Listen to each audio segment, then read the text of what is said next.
Have you ever wondered why someone who has left you still cannot let you go? Even when they already have someone new, even when their words are full of hatred, even when they try to prove that you no longer matter, they still linger around you like a restless ghost, still watching, still talking about you, still finding ways to make you react. Why? The answer doesn't lie in love, but in something far deeper. The obsession with reflection. A narcissist doesn't obsess because they love you. They obsess because, in your eyes, they once saw something they have spent their whole life avoiding. Their own true soul. All their lives they've hidden behind a perfect mask. A persona built on admiration, power, and control. But then they met you. An empath, with light so sincere it pierced through their illusion. In that moment, their inner world began to tremble. You didn't see them through fantasy, you saw them through truth.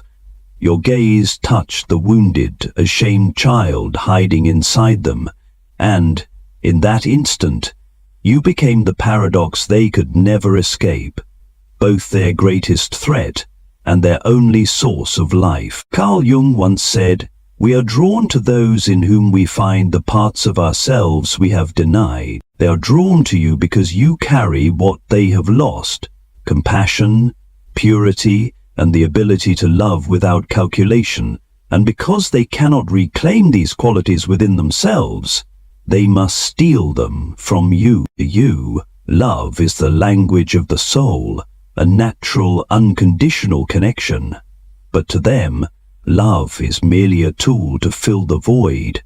You became the light they both crave and despise. They want to be near you to feel alive, yet every time your light touches them, it burns, exposing the darkness they've buried. So they love and hate you at the same time. They pull you close to feel illuminated, then push you away to hide from the truth. They hurt you just to feel powerful, and when you finally leave, they don't just lose you, they lose the illusion that sustained their entire identity. But the greater paradox is this: the story was never only about them. It's about you, the one who walked through the fire of manipulation and awakened within the ashes. Because real light doesn't just illuminate, it reveals. And every time you walk away from a narcissist, their unconscious world collapses, while your conscious self is born anew. This isn't a love tragedy, it's a soul initiation, where light and shadow meet so both can show their true nature. Only when you understand why they haunt you will you finally be free. No longer a mirror for others, but the sovereign light itself. Part 1. Reflection and the birth of obsession. Every obsession begins with a single moment of reflection. When a narcissist meets a super empath, the carefully constructed world of illusion and control within them suddenly encounters a mirror that can see through. In your eyes, they see themselves, not through admiration or fear, but through truth. And that truth both awakens and terrifies them. For the narcissist, being seen is not the same as being loved. It is being threatened. They have spent a lifetime running from themselves, and you, with your unconscious transparency, have left them nowhere to hide. In that moment, they both collapse and become captivated. You become a sacred mirror they cannot look away from, even though every glance wounds them. For the empath, love flows naturally like breath. You feel, you understand, you give, not to control, but because it is your essence to flow. Yet in the narcissist's world, where everything exists only to serve the ego, your love becomes fuel. It revives them, then addicts them. You become the gateway, reconnecting them with genuine emotion, something they lost long ago. Near you, they feel warm, valuable, seen, understood, yet The same light that heals them also reveals their darkness, their emptiness, shame, and terror of abandonment. They don't know how to love. They only know how to consume love like someone dying of thirst. Thus, what began as a sacred connection gradually turns into a spiritual dependence. In Jungian psychology, this is projection. They project onto you everything they lack. In their eyes, you become the savior, the only one who understands, the twin soul they've always dreamed of. But they don't love you. They love the reflection of themselves they see through you. You are the mirror they worship because, through you, they glimpse an idealized version of who they wish they were. And, like all worship, adoration soon turns to fear. As your light begins to touch deeper layers, where wounds and shadows dwell, their survival instincts awaken. They start to resist the very thing that once made them feel alive. They love you, then they destroy you. They need you, then they reject you. They call it intense love, but in truth it's nothing more than emotional addiction disguised as passion. Every time you hold them, they feel reborn. Every time you pull away, they feel as if they are dying. And from that, a kind of energetic ritual is born. A ritual of control and reflection. You become the sun of their world, and they become the moving shadows circling around you, doing everything they can not to disappear. What you don't realize is that your light has triggered an unconscious awakening in them, and at the same time the beginning of an energetic extraction ritual within you. Because when they see real light, they don't want to learn how to shine on their own. They want to own the source of that light. And to do that, they begin to tame you through the only language they know, manipulation. When they shower you with sweet words, it isn't love, it's a test. When they go silent, it isn't pain, it's control. When they cry, apologize, or show regret, it isn't repentance, it's a way to pull you back into being their mirror. They cannot survive without your energy, yet they cannot admit it either. Deep down they believe that to admit dependence would make them weak, and weakness is the thing they fear most. So instead, they must convince you that you are the one who needs them. That is the moment the loop is established. On one side is the light, unaware that it is being drained. On the other, the darkness, terrified of disappearing. Reflection becomes an invisible thread binding two souls into an asymmetrical dance. One loves to heal, the other loves to survive. And right at that intersection between compassion and manipulation, the obsession is born. Part 2. When love becomes an energetic ritual of manipulation. From the moment you open your heart, love ceases to be a natural flow. It becomes a ritual, one that they conduct. They learn to read your emotions, to awaken your empathy, to make you feel guilty for setting boundaries. Love, in their hands, is no longer connection, it is strategy. Every hug, every apology, every midnight message carries an unspoken intent, control. And the most unsettling part is that they often do this not entirely consciously, because for them, real love has long been dead. Only survival remains, wrapped in the language of romance. You start to feel something is wrong. There are nights when you lie next to them and feel yourself disappearing. Times when they whisper, "I love you," or "You're everything to me," but their eyes don't meet your soul.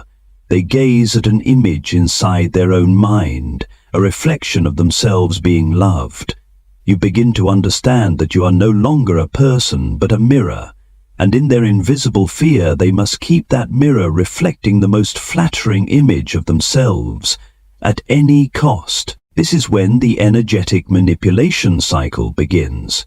They flood you with affection, drain your energy, and then withdraw.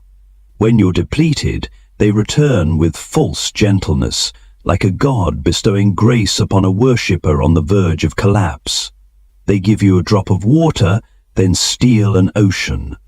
They make you believe that chaos is proof of deep love, that suffering is destiny, that the more you endure, the more sacred the relationship becomes. But in truth, it's an energy harvesting ritual repeated endlessly to keep their ego alive. Each cycle follows 3 clear stages. First comes idealization, the euphoria phase where they overwhelm you with affection, admiration, and devotion, as if you were the center of their universe. In this stage, they borrow your light to illuminate themselves. Next comes devaluation, the cracking phase, when they begin to realize your light is too real, too powerful, and beyond control. They start to criticize, belittle, and make you doubt your own worth. And finally, destruction, when they turn you into the problem, convincing you that every pain is your fault, that you are too sensitive, too fragile, or too demanding. Seemingly harmless phrases like, "You drive me crazy," or "I'm only cold because you hurt me," become incantations that erode your sense of reality. You start apologizing for your own emotions. You try to regulate yourself to avoid triggering their anger, and in doing so, you gradually disconnect from your own soul. That's how they make you forget the flame within, until your light becomes something they can control with their emotional switches. For the narcissist, love is never harmony. It's an energy game. They don't love you. They are addicted to the power they feel over your emotions. Every tear you shed makes them feel real. Every reaction confirms their influence. Each response from you is another drop of fuel poured into the engine of their ego.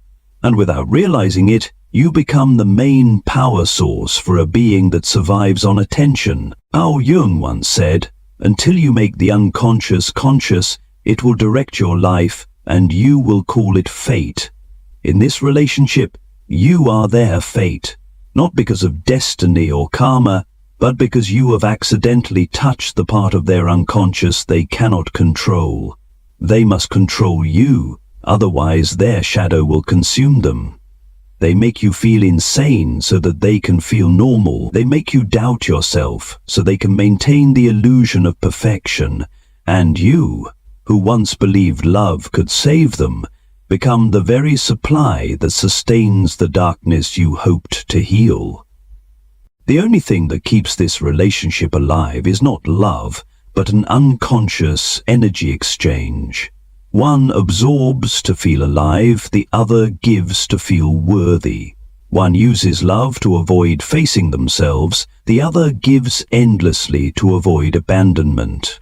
It is a symbiosis of shadow and light, between the one who cannot love and the one who does not yet love themselves. And as this loop continues, both become prisoners, one trapped in control, the other in compassion. But eventually, truth begins to leak through. You realize love cannot be a battleground for energy. You begin to see that their silence is not depth, it's emptiness. Their eyes hold no soul, only the fear of being seen. And you, who once believed you came to heal, start to understand that you are the one who needs saving. That is the moment your soul trembles awake.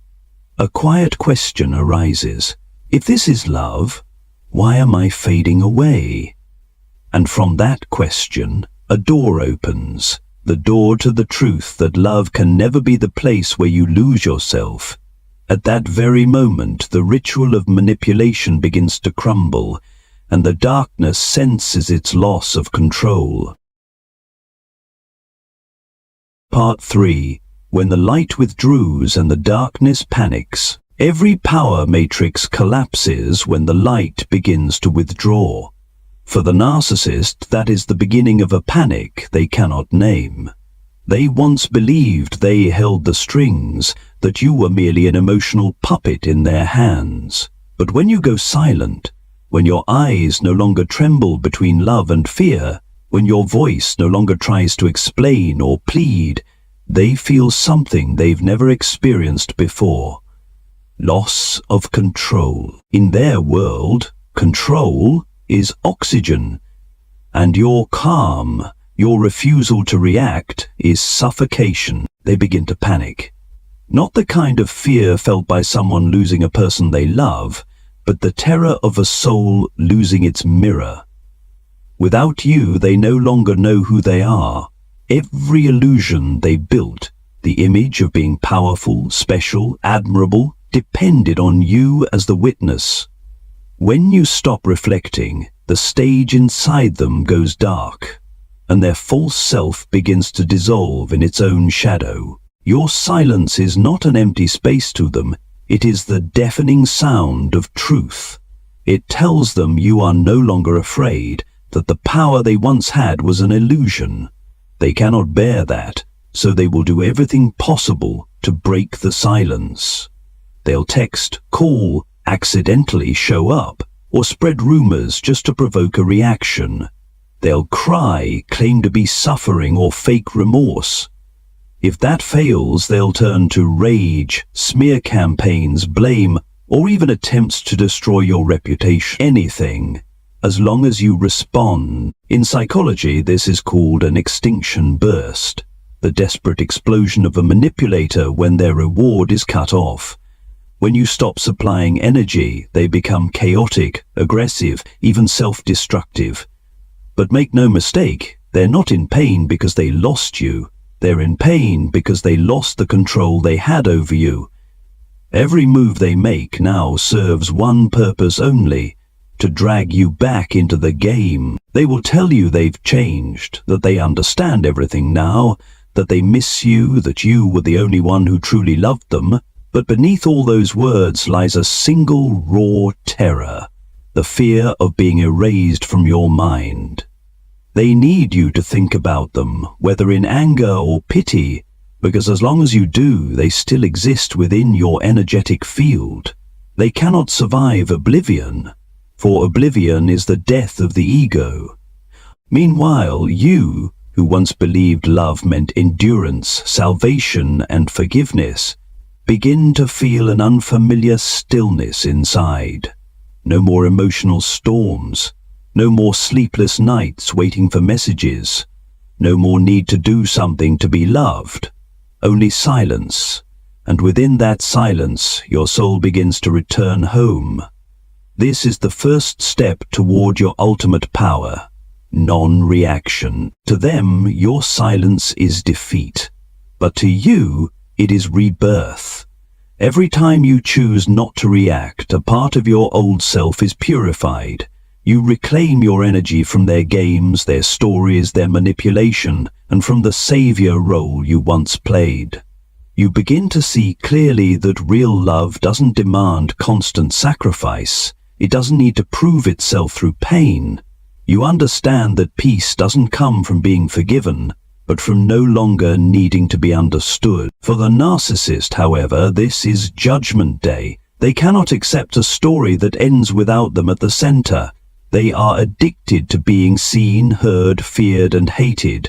When all of that stops, they lose the spiritual fuel they once lived on, and this marks the beginning of narcissistic collapse. Outwardly, they may still smile, still act composed, but inside the structure of their ego is melting, with no reflection, no stage, no audience. They finally see what they've been running from all along, the emptiness within. Carl Jung once wrote, "No one can look into their own darkness and remain whole." When you withdraw your light, you force them to face that darkness, the part they buried their entire life. And that is why they go mad, not because you did anything wrong, but because you dared to exist beyond their control. You have touched the thing they fear most, freedom. Your freedom unsettles them, your peace enrages them, your silence dissolves them. And the paradox is this: the more they try to destroy you to regain power, the more they expose the weakness they've tried to hide. They may slander you, imitate you, even find someone new who resembles you, but deep down they know no one will ever mirror them the way you once did. You become a sacred obsession, part angel, part traitor, part unshakable addiction, and while they writhe in the darkness of their own making, you begin to walk out of the labyrinth. Every step you take becomes a silent declaration, I no longer belong here. That is the moment when the true light begins to depart, not as punishment, but as liberation. When you choose peace over reaction, when you stop arguing to be understood, when you reclaim the energy they once fed upon, you do the one thing darkness cannot endure. You become sovereign, and that is the beginning of true freedom, where silence is no longer retreat, but the strength of an awakened soul. Part 4. The collapse of the image and the desperation of the mirrorless soul. When the light withdraws, the stage the narcissist built begins to crumble piece by piece. Everything they once believed eternal, admiration, allure, power in relationships, the conviction that they can control others through emotion, becomes as fragile as mist. They still try to appear fine, to keep smiling, to post pictures of false happiness, to tell the world they are doing great. But inside, a storm is rising. They no longer know who they are without being seen through you. This collapse is not a moment, but a slow and merciless unraveling. Narcissistic collapse, where the ego shatters and the shadow devours the soul. You might notice them becoming distorted, simultaneously fragile and aggressive. They try to rebuild their image by finding another version of you. Someone with a similar light, a similar tone of voice, even similar gestures or energy. But no mirror reflects them the way you once did. Every new relationship feels like an emotional counterfeit, something that cannot make them feel real.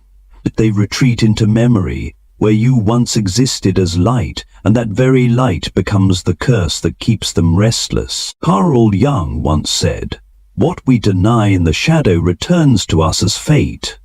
And the narcissist's fate is to face the very part they have denied, their deep shame, smallness, emptiness, and fear of being forgotten.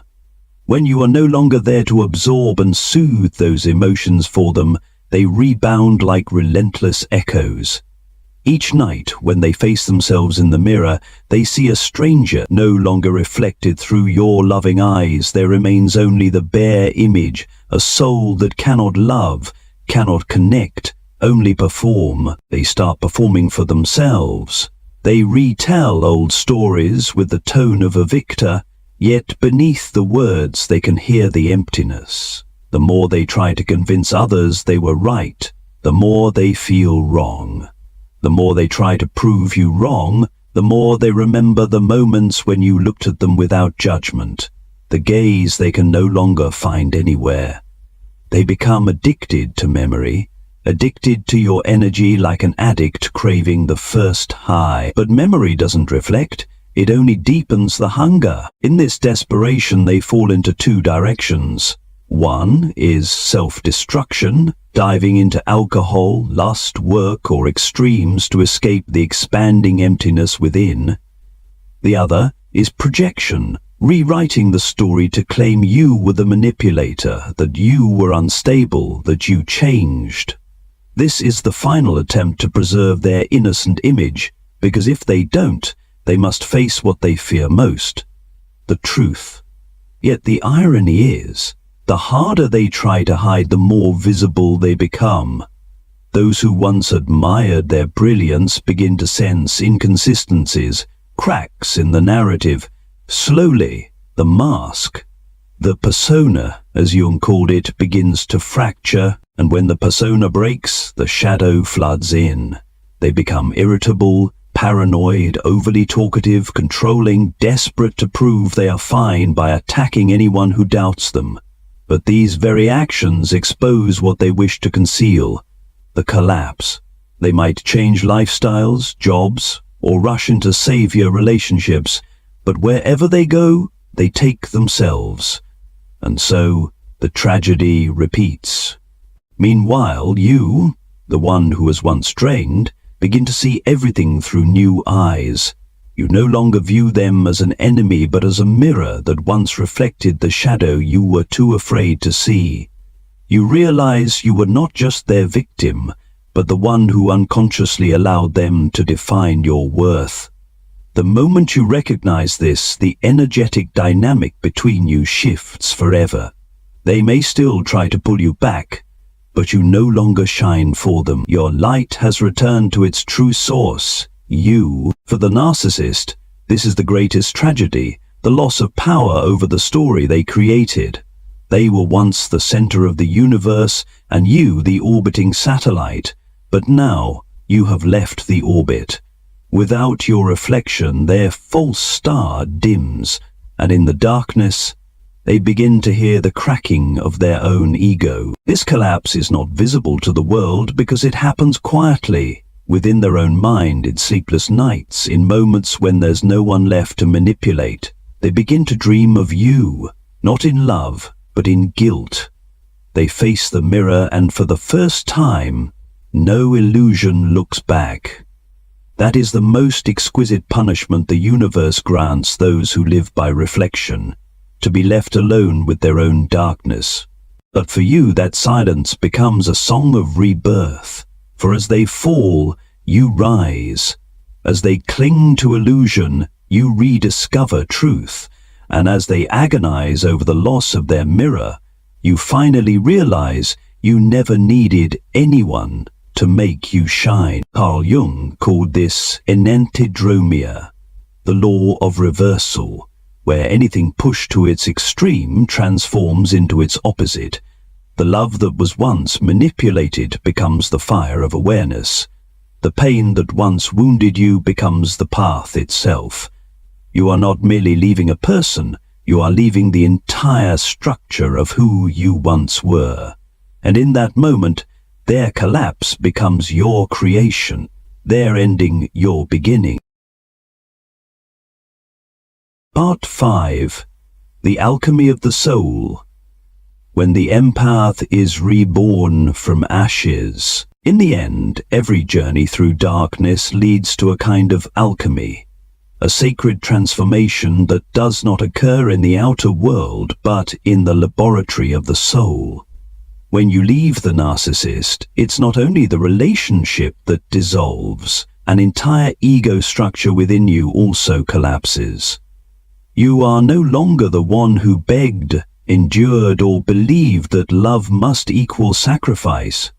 You are no longer the one who thought your light could save others from their darkness. All of that melts in the fire of Negredo, the blackening, the symbolic death Jung described, where the soul passes through its own night to be reborn. In Negredo, you face yourself, no one left to blame, no one left to save.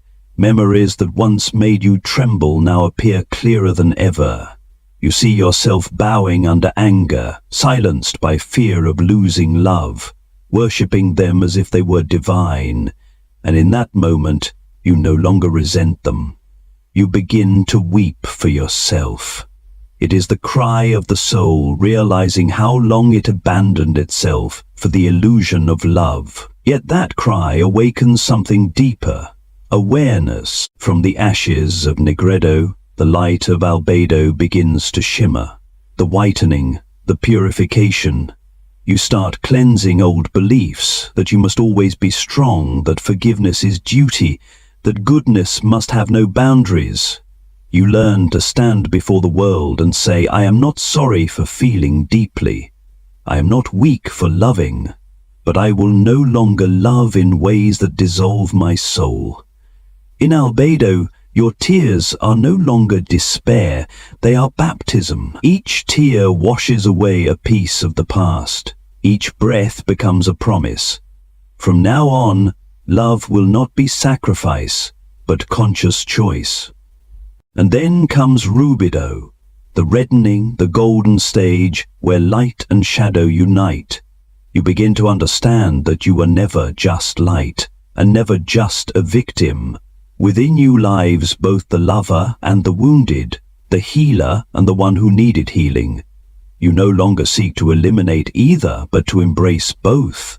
That union makes you whole, one who no longer needs anyone to reflect their existence. Now, you are no longer a light that can be manipulated. You are a sovereign light. You no longer prove your goodness through suffering, nor search for meaning through pain. You understand that true compassion is not about saving, it is about seeing. When you look at the narcissist now, you neither fear nor despise them. You see a soul still trapped in a lesson you have already completed. You do not stop to preach or rescue. You simply walk on, carrying the light they can no longer touch. Carl Jung once said, "No one becomes enlightened by imagining figures of light, but by making the darkness conscious." And that is exactly what has happened to you. You no longer reject the darkness because you have reconciled with it. The darkness is no longer an enemy, it is a companion. It reminds you that all true light is born from night, that every dawn requires a dusk before it.